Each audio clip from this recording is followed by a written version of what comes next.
Live mula sa GMA Network Center, 20 taon nang nakatutok. 24 oras. Magandang gabi po, Luzon, Visayas at Mindanao. Hindi lang nagharap, nagbatian at nagkamayan pa ang kilalang magkatunggali sa politika, sina Pangulong Bongbong Marcos at dating Vice President Leni Robredo. Nangyari yan sa Sorsogon sa inaugurasyon ng tinaguriang pinakamalaking sports venue sa Bicol Region. Ilang buwan bago ang eleksyon 2025. Ang tingin ni Senate President Cheese Escudero na nasa likod ng paghaharap ng dalawa, unang hakbang ito sa paghilom ng mga sugat at anumang di pagkakaunawaan ng dalawa.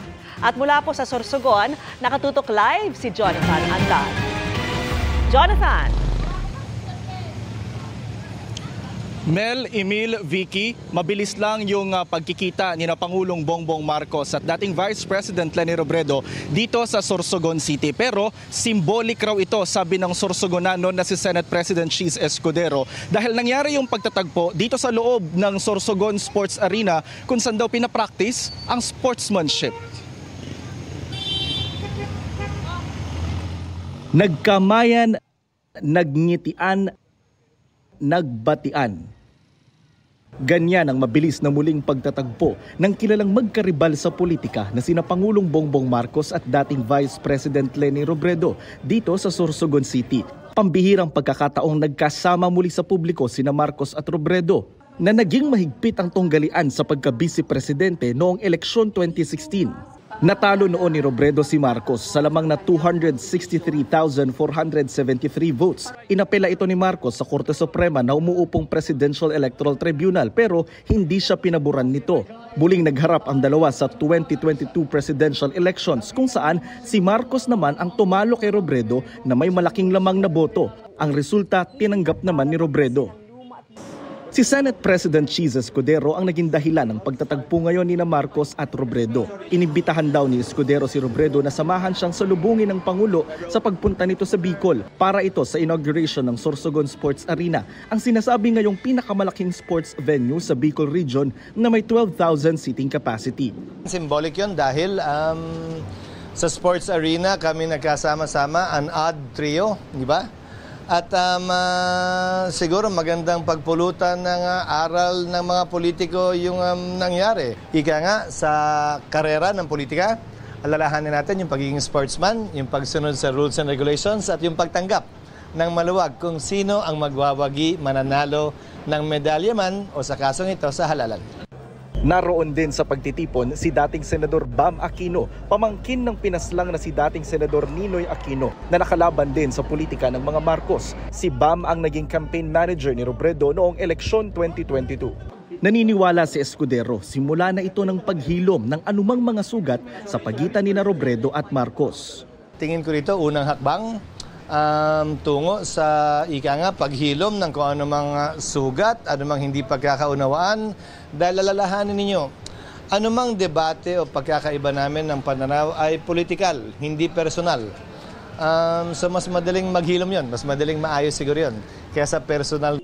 Sa orihinal na plano, magtatabi si Marcos at Robredo sa upuan sa entablado. Pero matapos makamayan ni Robredo si Marcos, umalis na rin agad ito dahil may appointment pa raw sa Naga. Kilala niyo naman si VP Leni, ayaw niyang umeksena at pinagpasa ko siya kung anong nais lamang niyang gawin. In fact, inintay lamang talaga niya na dumating si Pangulong Marcos bago siya tuluyan tumulak pabalik na Naga. Sinubukan namin makapanayam si Robredo pero tumanggi ito. Pero sabi ng kanyang tagapagsalita, si VP Leni naman has been very clear doon sa kanyang posisyon na anumang healing, anumang reconciliation, kailangan nakatungtong yan sa hustisya at sa prinsipyo. At sa tingin ko hindi pa rin nagbabago yung posisyon niya on that matter. Hindi rin nabanggit ng Pangulo sa kanyang talumpati ang pagkikita nila ni Robredo, pero iginiit niya ang kahalagahan ng unity o pagkakaisa. Mula pa sa simula, pagkakaisa ang hangad ko para sa isang mas mabisa at epektibong pamamahala. Maaring may pagkakaiba tayo sa paniniwala at sa opinyon, ngunit alam ko na tayo ay pinagbubuklod ng iisang hangarin na may angat ang antas ng pamumuhay ng bawat isang Pilipino. Bago ang pagkikitang ito ni Robredo at Marcos, matatandaang binisita rin ni Vice President Sara Duterte si Robredo sa kanyang bahay sa Naga. Pagkatapos nito, tinungo naman siya ng mga kaalyado ni Pangulong Marcos na sina Nooy DILG Secretary Benor Abalos at Senador Bong Revilla. Sinabi noon ni Robredo, walang halong politika ang mga naging pagbisitang ito dahil lahat welcome na bumisita kapag pista ng Birhen ng Peña Francia. Vicky, nakaalis na rito sa Sorsogon sina Robredo, Marcos at Escudero. Sabi kanina ng Pangulo sa kanyang talumpati, umaasa siya na ang pinasinayaan na sports arena dito sa Sorsogon ay makakalikha pa ng mas maraming Filipino Olympians. Vicky? Maraming salamat sa iyo, Jonathan Andal. Ipinasumpi na ng komite sa Kamara ang 6 na opisyal ng Office of the Vice President na no-show sa pagdinig kanina. Doon lumabas ang paggastos ng OVP ng 16 na milyong piso para sa pagrenta ng 34 na safe house sa loob ng 11 araw. Nakatutok live si Ian Cruz. Ian? Yes, Mel, sa pagpapatuloy nga ng pagdinig ng House Committee on Good Government ay binusisi na mga mamabatas ang ukol doon sa mga nirentang safe houses ng Office of the Vice President na ginasusan ng milyong-milyong piso mula sa confidential funds. Sa pagdinig ng House Committee on Good Government kanina, lumalabas na nagbayad ang Office of the Vice President ng 16 million pesos para sa paggamit ng 34 na safe houses sa loob ng 11 araw noong 2022. Ang kada safe house, binayaran mula 250,000 pesos, 500,000 pesos at may dalawang safe house na binayaran ng tig 1 milyong piso bilang renta para lamang sa 11 araw. Tinanong tungkol dito ang Commission on Audit. Para sa 11 days, yung 500,000 para sa isang safe house. Yes, Mr. Chair. Now, if I asked you, how much would that be per day para sa isang safe house? Mr. Chair, it would amount to 45,000 something. 45,454.55 per day. Ano po kayang klaseng safe house ito na 45,000 per day ang rental? Samantalang yung mga ibang magagandang lugar, mas mura pa kaysa rito sa 45,000. Could you give us an idea of that? Mr. Chair, we do not have information on the safe houses. Kinuha ng OVP ang pondo mula sa confidential funds ito, bahagi ng kontrobersyal na 125 million na pondo na ginastos ng tanggapan ni Vice President Sara Duterte sa loob lamang ng 11 araw. Acknowledgement receipts lamang ang isinumite ng OVP sa Commission on Audit bilang patunay kung paano ginamit ang pondo. Bari, magkano po lumalabas yung 1 million per day in 11 days? Magkano po ba yon sa 11 days, yung 1 million?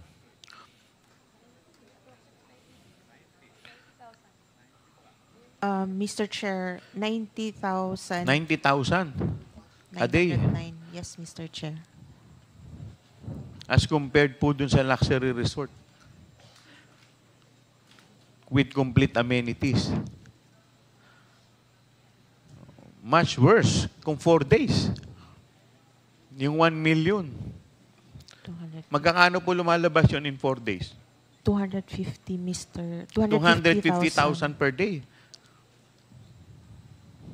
Hindi po ba kayo nagtaka kung bakit ganun kamahal? Wala Hindi po naman kayo nagtaka? kaming information kung gaano kalaki building po ba Wala siya, po kayong... Kung titingnan ang mga acknowledgement receipts, ilan dito walang nakalagay na pangalan ng tumanggap ng bayad. Merong hindi mabasa ang pangalan, meron ding hindi pirmado. Ayon sa kinatawan ng COA na si Attorney Gloria Camora, wala na silang ibang detalye tungkol sa mga safe houses na ito. Ang nakalagay lamang daw sa OVP Accomplishment Report, ang mga safe houses daw ay para sa ligtas na pagpapatupad ng OVP initiatives and confidence building. The COA relies only on the documentary evidence of payment, mainly. Tama po. Yes, Mr. Chair. And yung documentary evidence of payment, whether it is a lie, a truth, reasonable or unreasonable, you do not care. That is what you're trying to tell us. It is since it's just compliance, sir. Kaya nga. In other words, para bang ang sinasabi nyo sa akin, parang ministerial na lang yung trabaho nyo pala. Pinasubbinan na rin ng komite ang 6 na opisyal ng OVP na hindi nakadalo sa pagdinig. Hilingin din nila sa Bureau of Immigration na isama sila sa lookout bulletin. Hinihinga namin ng pahayag si VP Sara at ang Office of the Vice President tungkol dito. Sa position paper na isinumite ng OVP sa House panel, sinabi ng mga opisyal na hindi sila dumalo sa pagdinig dahil hindi na umano ito in aid of legislation. Ang mga data naman daw na itinatanong ay maaaring maberipika sa pamamagitan ng mga report ng COA. Mel, ayon sa chairman ng komite na si Congressman Joel Chua, itatakda pa nga nila yung susunod na araw ng pagdinig at sana nga daw ay dumalo si Vice President Sara Duterte. Balik sa iyo, Mel. Yan, isang tanong lang ha. Lumalabas dun sa pagdinig na tila tinanggap lang ng COA yung liquidation report kahit na mga AR lang, mga acknowledgement receipt lang ang isinumiti ng Office of the Vice President. At ilan pa rito, wala raw mga pangalan at initial lang o pirma lamang ang nakasaad. Kung nagkasya na sila sa ganyan, paano nila matitiyak na tama ang paggamit ng confidential funds na ito? Sabi nga ng isang congressman, ang COA pa naman ang tagabantay ng pondo ng bayan. Iyan? Yes, Mel, yung kasing liquidation ng confidential funds ay nakabase doon sa joint circular noong 2015. Pirmado yan ng COA, ng DBM, ng DILG at ng DND at ng iba pang ahensya ng pamahalaan. Kung kaya nga, Mel, nabanggit mo nga, acknowledgement receipt, liquidation report at accomplishment report lang, okay na talaga. Kaya nga ang suggestion kanina ng mga mambabatas at inayunan din ito ng mataas na opisyal ng COA na nandito kanina, sana nga daw i-revisit na yung joint circular na yan para sa confidential at intelligence fund ay mabusisi rin nilang maigi, Mel. Maraming salamat sa iyo, Ian Cruz. Naniniwala ang mismong Senate President na hindi magandang ideya kung si Senator Bato de la Rosa na iniuugnay sa Duterte drug war ang mamumuno sa investigasyon ng Senado ukol dito. Mungkahi ng isang senador, buong Senado na ang magsagawa ng investigasyon. Nakatutok si Mav Gonzalez. Ang balak ni Senador Ronald Bato de la Rosa na pangunahan ang isang investigasyon ukol sa war on drugs ng Duterte administration nauna ng inalmahan ng ilang pamilya ng mga biktima ng extrajudicial killings, maging ng ilang mambabatas. Ngayon, maging si Senate President Cheese Escudero nagsabing baka hindi ito magandang ideya. Bagay na kanya na raw ipinarating sa senador. Sinabi ko sa kanya, anumang investigasyon na nais niya patungkol sa kanya mismo at kay Senator Go, mas maganda siguro kung hindi sila mismo ang manguna ng komiteng yun para walang aligasyon na ito'y personal at hindi impartial at hindi fair. Si Bato ang PNP chief ni dating Pangulong Duterte nang unang ipatupad ang war on drugs. Sa opisyal na bilang ng pamahalaan, higit 6,000 katao ang napatay sa mga anti-drug operations nung panahon na yan. Pero gustong muling silipin ang war on drugs matapos ibunyag ng dating police officer na si Royina Garma na may reward system noon kung saan binibigyan umano ng pabuya ang mga pulis depende sa laki ng napatay na drug suspect. Si Senador Go, Special Assistant to the President noon, isinasangkot naman dahil tauhan umano niya ang taong tagalabas ng pondo para sa pabuya. Inire-report din daw sa kanya kapag may napapatay na drug suspect. Parehong itinatanggi ni Go at De La Rosa ang mga umano'y reward system noon. Ang mungkahi ni Senadora Risa Ontiveros ang Committee of the Whole o lahat ng senador ang duminig dito. Kapag ganito raw, mas panatag at mas maeengganyo raw sumali sa pagdinig ang mga biktima ng war on drugs. Option naman daw ang Committee of the Whole pero tinitingnan din umano ni Escudero ang iba pang komite na pwedeng humawak ng investigasyon.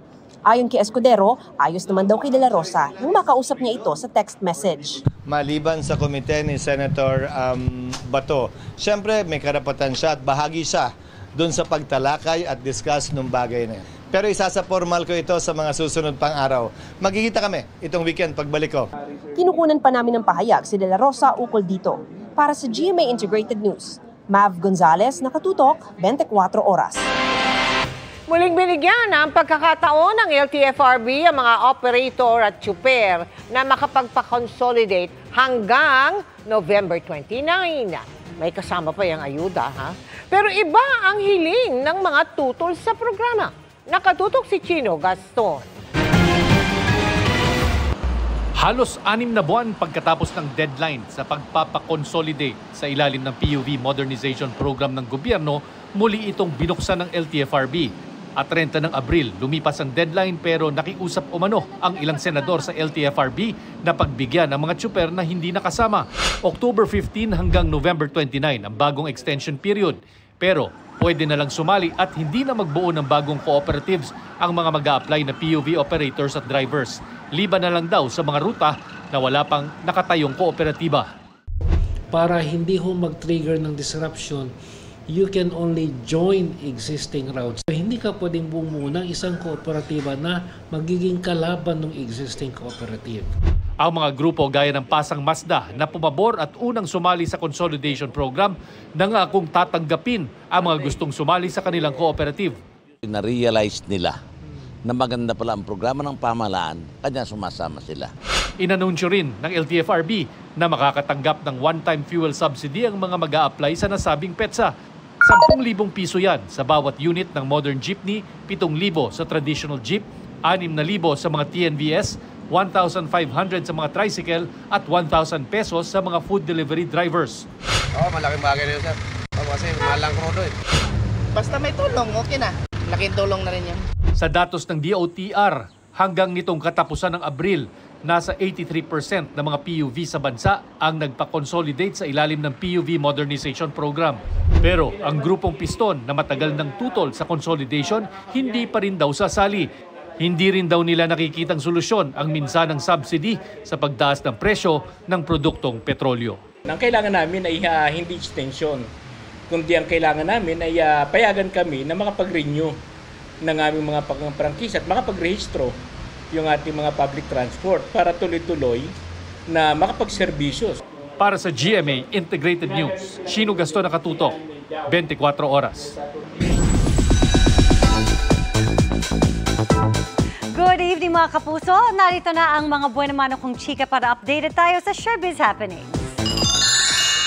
It's an early Christmas gift para sa Army dahil natapos na ang military enlistment ni BTS superstar J-Hope.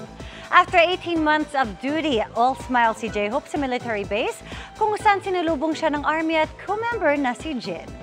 Sa kanyang speech, masayang-masaya raw si Hobie sa kanyang pagbabalik. Smells like an upcoming collab naman mula kay Bruno Mars at Blackpink Rosé. Sa IG post ni Bruno, nagkulitan ng dalawang singers hanggang sa comment section. Sa ngayon, wala pang confirmation ang possible project. Dali-dali namang napatakbo paalis ng stage si Nick Jonas matapos tutukan umano ng laser. Naganap yan sa gitna ng Jonas Brothers concert sa Czech Republic.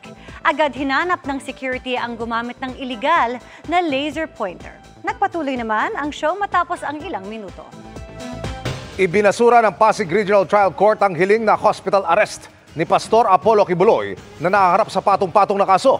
Iaapila umano yan ng kanyang abogado na sinampakan naman ng reklamong sedisyon kasunod ng umano'y pagharang sa pagsilbi ng arrest warrant sa pastor. Nakatutok si Mark Salazar.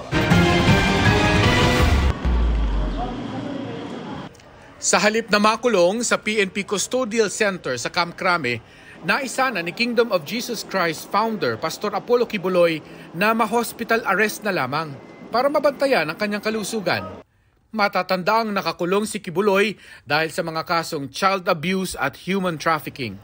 Pero ang hiling ni Kibuloy na hospital arrest, hindi pinayagan ng Pasig RTC Branch 159 na dumidinig sa kanyang kaso. Ayon sa abogado ni Kibuloy, ang sabi ng korte, kung magkakaroon siya ng health emergency, may general hospital naman sa loob mismo ng Camp Crame kung saan pwede siyang isugod.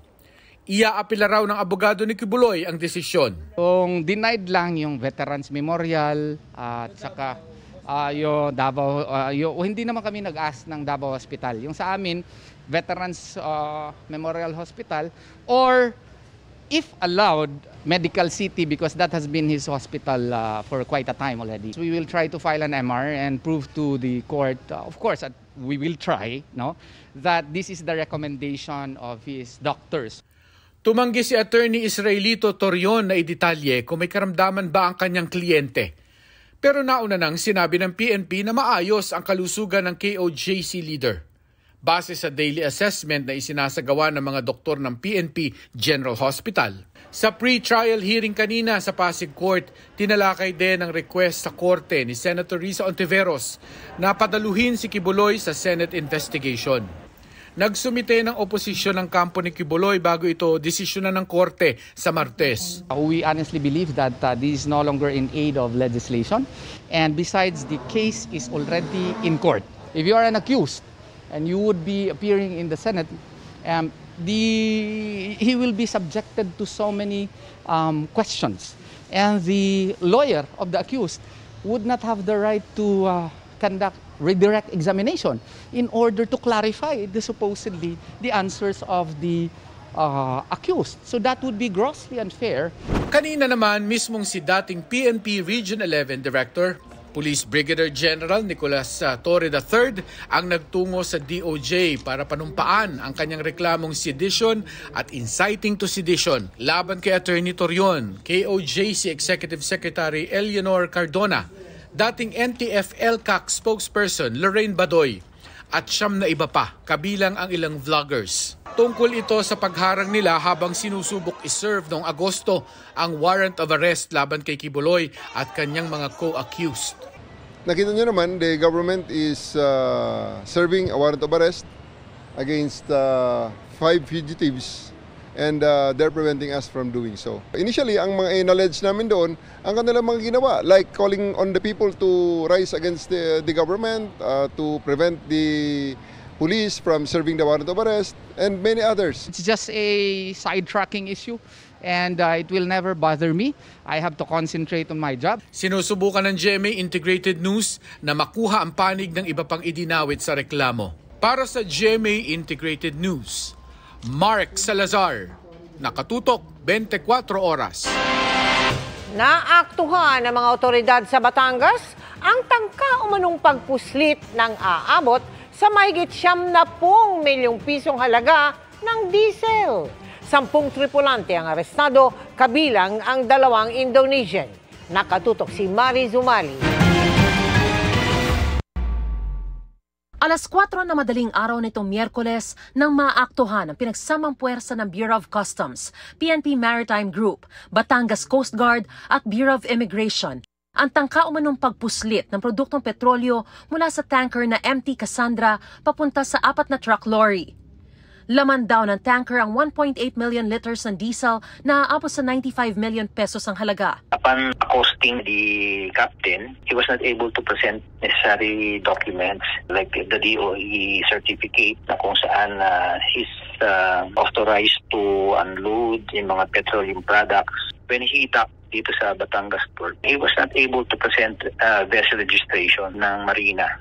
Hindi bababa sa 10 tripulante ng barko ang arestado, kabilang ang 2 Indonesian national. If they are really working, meron ba silang working visa? Kasi they are working under the Philippine career. Filipino may-ari nitong vessel na to. Posibleng sindikato na raw ang nasa likod nitong oil smuggling activity na ito. Inaalam pa ang tunay na may-ari ng barko. Mayroon na rin daw 2 lugar na tinukoy ang mga otoridad kung saan inisyal na naglilipat ng produktong petrolyo sa laot bago dalhin sa mismong port. Mahigpit na utos ni Pangulong Bongbong Marcos na hulihin ang lahat ng sangkot sa oil smuggling dahil sa laki raw ng halaga nawawala sa kaban ng gobyerno, bunsod nito. Kaya binuo na rin daw ang Special Task Group Omega para tutukan ang ganitong mga krimen. Kasalukuyan nasa kustodiya ng BOC ang mga arestadong tripulante habang hinihintay na ma-enquest sila sa piskalya. Hinihingan pa namin ng pahayag ang mga naaresto pero ayon na raw mismo sa kapitan ng barko. Siya nga po ang nagsabi na shipside, siya yung nagsabi na nakuha yung mga oil products sa laot. Nasa BOC rin pati ang barko at mga truck lorry. Nagbabala naman ang PNP Maritime Group sa peligrong pwedeng idulot ng paggamit ng mga smuggled na langis. We cannot guarantee the safety kasi mamaya may mga adulteration. When we say adulteration, hindi po pure or meron po mga additives na makakasira po ng ating mga makina. Para sa GMA Integrated News, Mariz Umali, nakatutok 24 oras. Hindi pa nagsisimula ang close fishing season para sa galunggong pero tumaas na ang presyo nito sa ilang palengke sa Metro Manila dahil sa kaunti umanong supply. Ang paliwanag ng Bureau of Fisheries and Aquatic Resources sa pagtutok ni Bernadette Reyes. Sa monitoring ng Department of Agriculture sa mga pamilihan sa Metro Manila, umaabot hanggang 300 pesos ang presyo ng galunggong ngayon. Pero sa aming pag-iikot tulad sa Galas Market, hanggang 340 ang kada kilo nito. Dati lang yan mga 300 to 80. Depende kasi sa dating, iba-iba yung presyo. Kulang po siguro kaya ganun kamahal. Sa Kamuning Market, sa retail kasi kami, sa amin pumapatak ang presyo ng galunggong nasa 300. Medyo malaki ang tinaas ng galunggong ngayon, halos nasa 50 pesos na yung tinaas ng puhunan. Sa Litex Market sa Quezon City, ramdam daw ng mga nagtitinda ang kakaunti ng supply ng galunggong. Mahirap mga isda po kasi pag araw talaga ng bear, mataas na po talaga mga isda ngayon. Kaya sa karinderyang ito, ibang isda na muna ang binebentang ulam. Ang galunggong kasi mahal, kaya hindi kami nagtitinda. Ang tilapia at bangos. Sabi ng Bureau of Fisheries and Aquatic Resources, sa mayong panahon, di makapalaot yung mga mangisda, masasabi natin na minimal pero sufficient supply. Pagdating ng November 1, bawal munang manghuli ng galunggong sa northeastern Palawan hanggang January 31 sa susunod na taon dahil sa ipatutupad na closed fishing season. Asahan na raw ang pagkaunti ng supply. Magiging limitado talaga yung supply dahil nagpapatupad nga tayo ng closed fishing season. Pero ito na may tinutugan na natin sa pamamagitan ng pagkakaroon ng pansamantalang pag-angkat. Nauna nang pinahintulutan ng Department of Agriculture ang pag-import ng 30,000 metric tons na isda tulad ng galunggong na inaasahang darating sa simula ng closed fishing season. Magpapatupad rin ang closed fishing season simula November 15 hanggang February 15 para sa sardine o tamban sa Zamboanga Peninsula at mga small pelagic fish sa Visayan Sea gaya ng alumahan. Ayon sa Bureau of Fisheries and Aquatic Resources, taon-taon itong ipinatutupad para mag-repopulate o maparami ang isda sa dagat. Para maiwasan ang pagsipa ng presyo ng isda sa panahon ng closed fishing season, nag-aangkat mula sa ibang bansa. Ayon sa Bureau of Fisheries and Aquatic Resources, nag-i-issue sila ng sanitary and phytosanitary import clearance para masigurong ligtas itong kainin ng mga mamimili. May mga requirements tayong ipinapatupad sa ating mga importers sa pagkuha ng kanilang import permit. Dapat ma-comply ng ating mga importers para siguraduhin ito na yung inaangkat natin at ibibenta sa mga palengke ay ligtas para sa publiko. Para sa GMA Integrated News, Bernadette Reyes, nakatutok 24 oras. Ikinalulungkot at ikinababahala raw ni suspended Porac, Pampanga Mayor Jean Capil ang reklamong isinampalaban sa kanya at iba pang opisyal ng bayan kaugnay sa ni-raid na Lucky South 99. Ayon kay Capil, sa media lang nila nalaman na sinampahan sila ng reklamong paglabag sa Anti-Graft and Corrupt Practices Act ng PNP, CIDG at PAOK. Handa raw silang harapin ang lahat ng ito sa tamang forum. Kahapon isinampa ang reklamo para sa umano'y mga aksyon ni Capil at siyam na kasalukuyan at dating opisyal ng Porac para makapag-operate ang Lucky South 99 doon.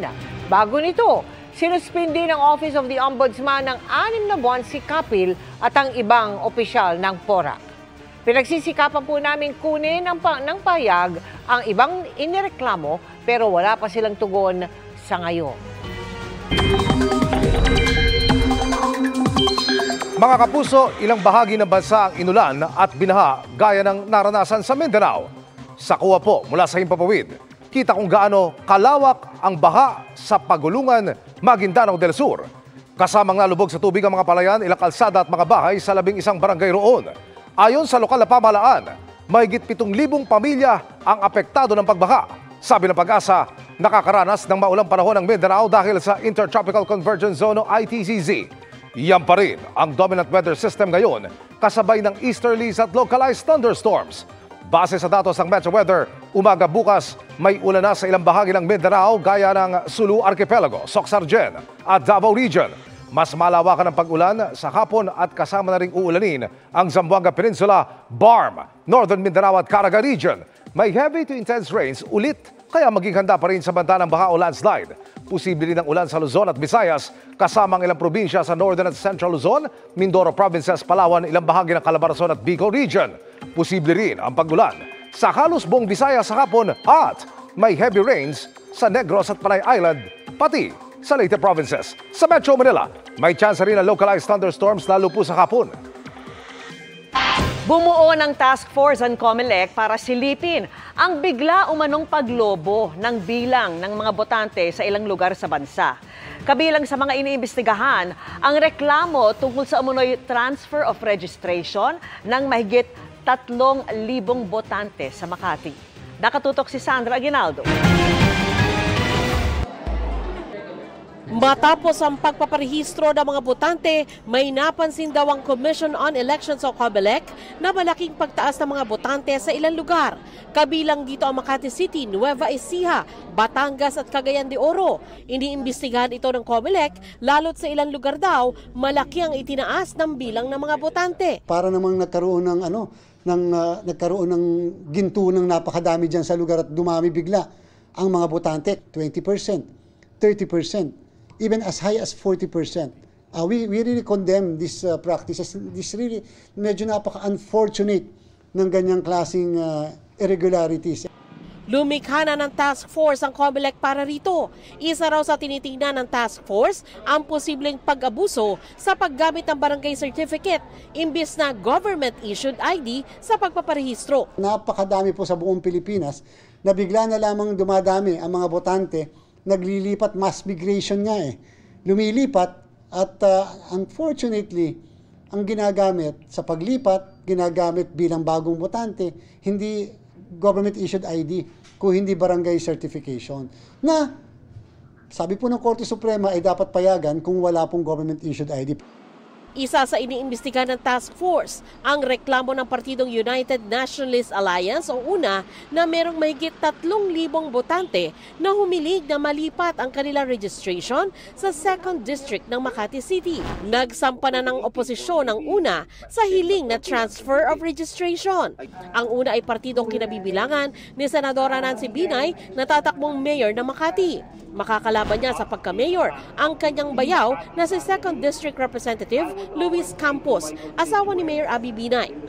Inaalam pa sa ngayon ng UNA kung saan galing ang mga nais magpalipat ng rehistro. Dapat sana naman, doon sila nakatira. Yung aming tinitingnan dito, meron mga 200 tao, iisa address. Wala man lang ni 2 o 3 na magkakapareho ang apelyido. Sabihin, mukhang hindi naman sila magkakamag-anak. 3,300 votes could spell the difference for defeat or victory, di ba? Malaki yan. Hininga namin ng pahayag sina Campos at Mayor Binay pero wala pa silang tugon. Nangako naman ng COMELEC na sasalain nila ang mga aplikasyon ng mga botante sa buong bansa bago sila malagay sa voters list. Binisita naman ng COMELEC ang isa sa mga telecommunications company na gagamitin ng joint venture ng I1 Resources at Ardent Networks sa pagtatransmit ng boto. Ipinaliwanag nila sa COMELEC kung paano maitatransmit ang boto mula sa mga makina hanggang sa mabilang ang boto nang hindi raw napapasukan ng manipulasyon. Para sa GMA Integrated News, Sandra Aguinaldo, nakatutok 24 oras.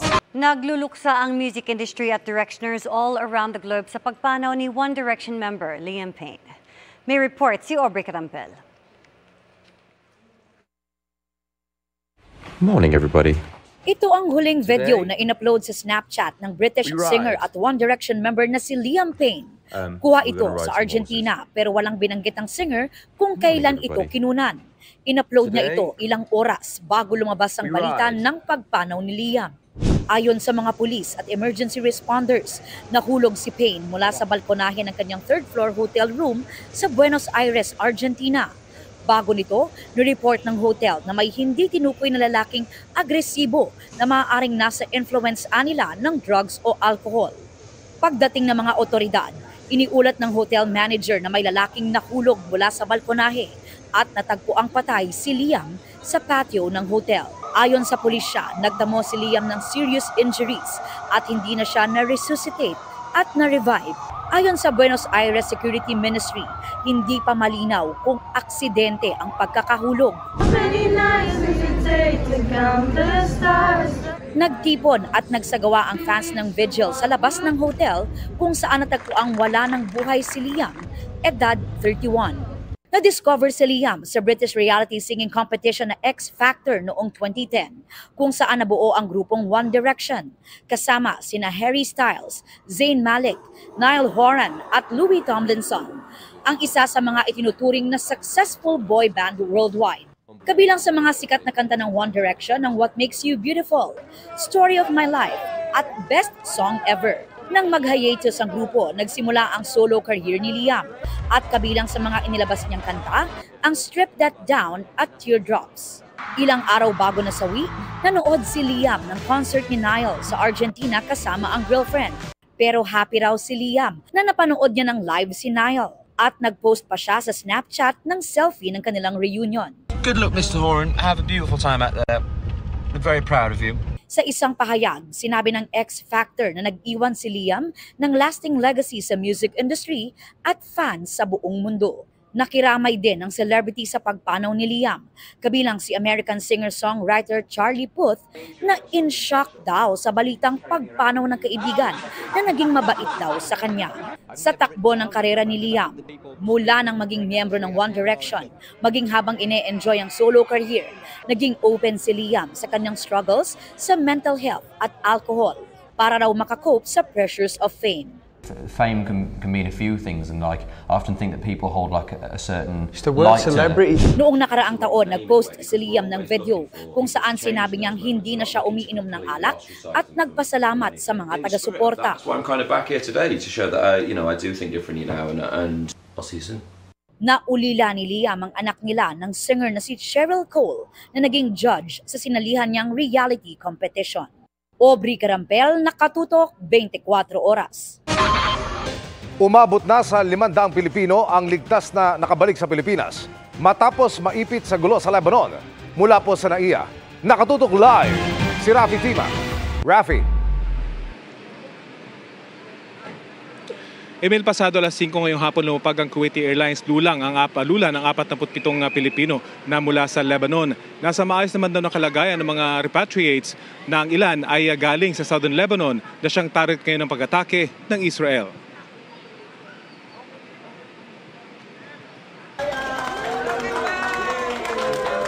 Masayang lumapag sa NAIA ang mga Pilipinong ito na ligtas na nakalabas ng Lebanon at ngayon nasa bansa na. Kabilang sa mga dumating na OFW ang 2 bata. I must say is the biggest batch, no? Since we started, mula nung pinag-utos ng ating Pangulo, since day 1 na pumutok ang hidwaan at sigalot between Hezbollah and the Israeli Defense Forces in October 2023. Nasa maayos na kalagayan naman daw ang mga OFW maliban sa trauma na kanilang naranasan. Kaya bukod sa kabuuang 150,000 pesos mula sa iba't ibang ahensya, livelihood at skills training, may psychosocial intervention din para sa mga mangangailangan nito. I'm very lucky to see that all 47 are in good physical condition. They will still undergo physical examination and a psychological first aid for the crisis that they went through, no? So, andyan yung ating mga experts in mental health. Sa kabuuan, 525 na ang mga Pilipino nakabalik mula sa Lebanon, kasama ang 30 dependents. May mga inaasahan pa raw sa mga susunod na araw, kabilang ang 200 pinoproseso ng mga Lebanese authorities ang kanilang mga papeles. Marami kasing OFW sa Lebanon, iligal ang paninirahan sa naturang bansa, kaya marami rin ang nag-aalangang umuwi. 364 have set flights, tickets. So they're braced to come home in different flights. Sa ngayon, nananatili pa ring voluntary ang evacuation dahil hindi pa itinataas ng DFA sa Alert Level 4 ang Level 3 status ng Lebanon. Gagawin daw ito pag naging mas malawak na ang gulo. At dahil mas magiging mahirap na ang paglabas ng Lebanon oras na gawing mandatory evacuation, nakikiusap na ang DFA. Hindi ako magbobola sa inyo. Hindi namin mapapangako that masasagip namin lahat kayo 100% kung may full gera. Kaya nga gera. Kaya ba ngayon, may aeroplano pa kita. Please, take advantage.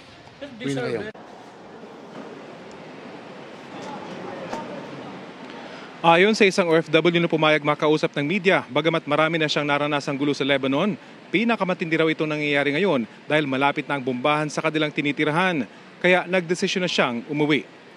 Pansamantalang mananatili sa mga hotel ang mga repatriates na walang sundong kamag-anak. At email ayon sa DMW ay pinag-aaralan nilang itaas yung pinansyal na tulong para sa mga OFW na galing sa mga conflict zones tulad ng Lebanon para maengganyo silang umuwi sa halip na magtiis sa giyera at umuwi na lang sa bansa. Yan ang latest mula dito sa NAIA. Emil? Maraming salamat, Rafi Tima. Kwento ng pagmamahal sa pamilya at kapwa ang bagong offering ng Kapuso Network sa GMA Afternoon Prime. Yan ang Forever Young na gagampanan ni award-winning child actor Ewan Micael na ibinahagi ang kanyang pangarap sa murang edad. At kasama rin sa series si Starstruck alumna Nadine Samonte na forever grateful daw sa kanyang comeback project. Yan ang chika ni Nelson Canlas.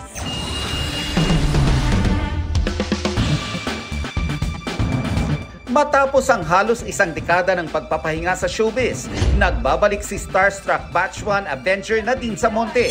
Kasama niya si Kapuso Child Wonder Ewan Micael sa Afternoon Prime series na Forever Young at mapapanood na ito simula sa Lunes. Sa kanilang pag-upo sa GMA Integrated News Interviews, ikinwento ni Nadine na bago magbalik showbiz, naging laman siya ng ilang social media post matapos ang GMA Gala noong July.